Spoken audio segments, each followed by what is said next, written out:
Kung totoo itong mga lumalabas na mga reports online ay baka itong si Rain ng Batak ay i-trade na ng TNT tropang 5G sa Blackwater Bossing. Mukhang ang mangyayari daw, itong si Rain ng Batak ay ite-trade na at mukhang ang gustong kapalit ng TNT itong si Cedric Barefield o di kaya naman si Dalf Panopio at isang draft pick. Kung inyong maalala, itong sinambata ay in-offer dito sa Titan Ultra kapalit ni Joshua Monson pero hindi pumayag ang Titan Ultra. So ngayon si Rain ng Batak mukhang dito na sa Blackwater Bossing dadalhin na tumaas ang TNT na tatanggapin ng nabanggit na trade. Hindi pa maliwanag kung sino ang mas gusto ng TNT, kung si Barefield o si Panopio at isang draft pick. Parang ang gusto lang ng tropa ngayon mangyari, masigurado na matitrade na itong si Rain ng Batak. Kung sakasakali, hindi ito unang pagkakataon na ito yung mapapabalita, no? Dahil alam natin, madalas nang napapabalita na itong si Rain ng Batak ay trade, so mukhang matutuloy na talaga siya ngayon. Inaasahan natin na bago maglaro daw, yung mga ang TNT tropa ay lalaban na o lalabas na itong balita na matitrade siya ng Batak at talaga namang makikita natin dito kung ito yung mangyayari. Kasi sa ngayon mukhang ito raw line up ng TNT tropa. Gusto pa nila na maging mas malakas. At syempre, talagang yan yung plano nilang gawin, no? Para masiguro na magiging mas matindi yung kanilang preparasyon para dito sa Governors Cup. So asahan natin na gagawa ng hakbang itong TNT para matuluyan na itong trade na to at compared sa Titan Ultra, mas madali naman nila nakakausap itong Blackwater dahil karamihan ng mga trades ng TNT noon ay kasama ang Blackwater Bossing. So magiging isa na to dito sa mga magagandang hakbang na gagawin ng Blackwater. Kaya itong TNT, naasahan natin na sa wakas no, bibitawan na nila si Rain ng Batak at makakakuha na sila ng panibagong point guard kung si Panopio man yan o si Cedric Barefield. Ang San Miguel Beermen naman daw ay kabilang dito sa mga teams na interesadong makuha itong si Andre Karakot mula sa Rain or Shine. Sigurado ako na alam na ninyo yung balita na itong si Karakot pati na si Gian Mamuyak ay mga restricted free agents ngayon dito sa Rain or Shine.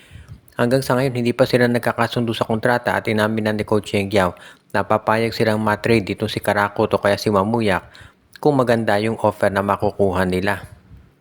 Sa ngayon, ito daw SMB ay kinukonsidera na i-offer itong si Chris Rosales kapalit itong si Andre Karakot. Tignan natin kung papayag itong si Coach Yeng Giao, no? Dahil itong si Chris Rosales mas matanda yan kaysa dito kay Karakot. Pero alam naman natin na mahusay na player din itong si Chris Rosales at kadalasan nga yan ang ginagamit na point guard ng San Miguel Beermen. So hindi na ako magtataka kung talagang yan ang mangyari at makuha nila itong si Andre Karakot.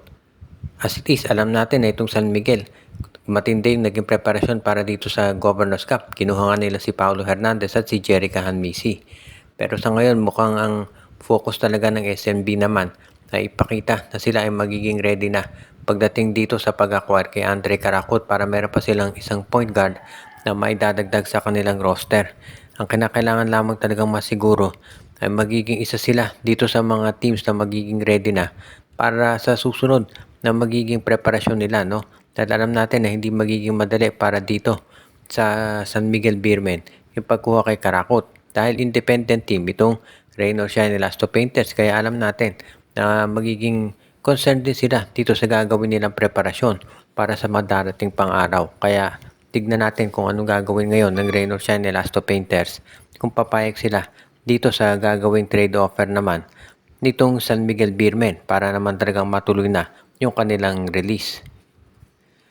Itong si Michael Phillips daw, kasi dito sa report ni Ginito Henson, no, sa kanyang account, mukhang hindi raw magpapadraft sa PBA at maglalaro sa Japan. Medyo disappointment ito para doon sa mga teams na naghihintay dito. Dahil ang lumalabas ngayon, no, ito si Michael Phillips daw ay maglalaro na sa Japan at hindi na muna babalik dito sa PBA, hindi siya magpapadraft. Kung sakaling ang hindi magpadraft itong si Michael Phillips at ito yung maglaro sa Japan, sino magiging number 1 pick? Si Kaimani Ladi kaya? Or baka naman to si CJ Lane? Posible rin na si DJ Fenner. Yan yung mga options na nakikita natin na po pwedeng gawin dito ng Barangay Ginebra kung sakasakaling hindi magpa-draft itong si Michael Phillips. Meron pa naman silang ibang options. So sa tingin ko mamimili sila dito kay DJ Fenner at dito kay Manny Ladi. Yung question dito kay DJ Fenner dito ay 33 years old na. So para ito si Jason Brickman na sumali sa draft na late na talaga. So ibig sabihin baka 2 to 3 years lang yan magagamit ni Coach Tim Cone at most. At itong maganda sigurong option, ito si kay Manny Ladida yan kasi laki nitong si CJ, nitong si Michael Phillips na 6'8". So ito talaga ang pwedeng makuha ng Barangay Ginebra provided na sila ang maging number 1 dito sa darating na draft. So iyan, yung sitwasyon ngayon dito sa PBA, no? Itong si Michael Phillips mukhang hindi raw sasali sa draft at syempre masaklap na balita yan dito sa mga teams na gusto sana siya makuha kabilang na itong Barangay Ginebra. Maraming na-impress dito sa nilaro ni Phillips para sa Gilas Pilipinas, no? Pero marami nga nagsabi na parang ginamit niya yung Gilas para i-showcase yung skills niya para dito sa mga team sa Japan. At ayun, nagkaroon nga ng interest na siya ay kunin. Ngayon naman ay nagsimula na ang PBA kagabi. Nanalo ang Terra Firma kontra dito sa Titan Ultra na naglaro ng walang import. Dahil yung import ng Titan Ultra hindi nakakuha ng FIBA clearance. Maganda pinakita ni Jeyo Chu, naka 19 points at 23 rebounds. At marami nagsasabi na sana magkatuloy-tuloy na to. Ang ganda nung performance niya talaga. And as usual, alam naman natin, itong Terra Firma, kapag ang kalaban ay yung mga ganyan, no? Sa umpisa ng conference, maganda pinapakita. Pero usually, pagdating dito sa bandang huli, dyan sila nagko-collapse.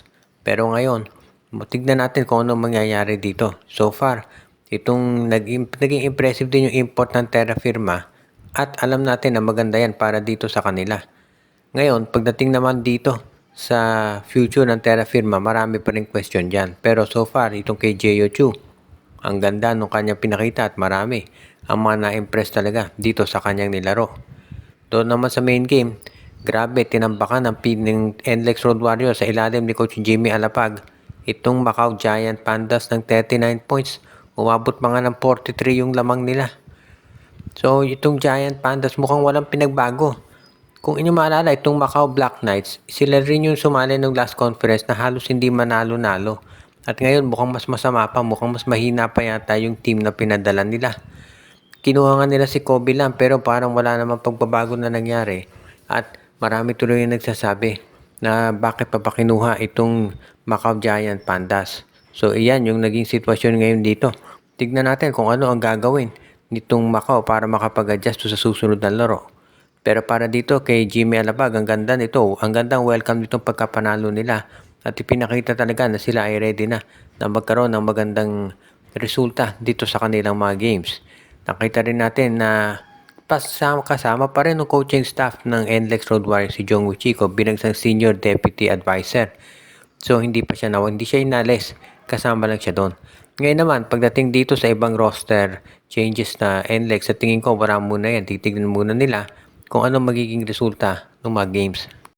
Shoutout sa ating mga taga-subaybay na sila Romeo Conchada, si Jervin Cris, Katsakino Dukusin, si Malyari Mascarinas, Monde Guzman, si Edwin Carmona Jr., Ireneo Salangsang, si Anthony Alon, si Michael D., Jonel Alagon, si Joshua Giray, Espejo at Rosales family at lahat ng mga regular nating mga viewer.